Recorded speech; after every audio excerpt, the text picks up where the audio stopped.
In your opinion, Patrick, what makes one financial advisor? And here's where my question's coming from.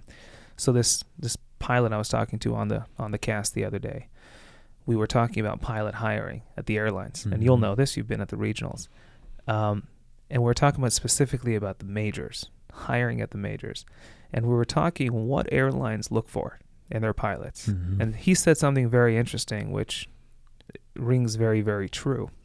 And that is that once you reach the majors, meaning you've gone through the regionals, you've flown a jet, you have an idea for, the 121 world. He said the thing that the airlines look for more comes down to the individual and the person and the personality and crew resource management, your ability to think outside the box and work as a team, right, rather than actually fly the airplane. He said, when you reach the majors, we can all fly a 747.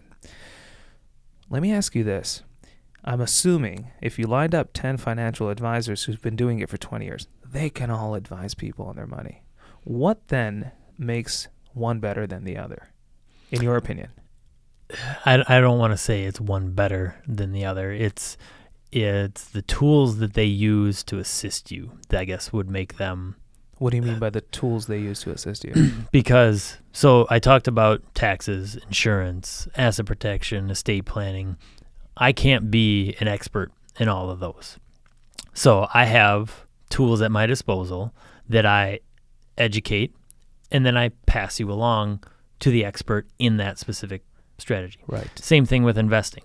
I can't be an expert in all the different investment choices that we have for clients outside the stock market. So I pass you along to somebody who is an expert in that type of thing. So it's not always, it goes back to me saying, surrounding yourself and having more than one person educating you on different aspects. So I don't need to be an expert. I have a good network of people that I can help one client succeed in. And I think that is a better aspect. If most clients that want to keep it all in-house or only want to focus on, investing and things like that, I said from the top, I don't even talk about investing with clients. I talk about taxes because taxes is the biggest burden out there. One, it's the biggest thing that people do not understand and know all the loopholes that we talked about. And two, it's the biggest thing that I know I can help them on. Okay. Again, I don't file taxes. I'm not a tax attorney, but if I can teach you about certain things and if I can save you money on taxes, okay, my agreement usually is, and I don't make them sign this, but I tell them, if I can save you money on taxes, where are you going to put that money that I save you in taxes? Hopefully you're going to invest it with me, right? So that's where I make the money. It's like, okay, I taught you about this strategy to save you money on taxes.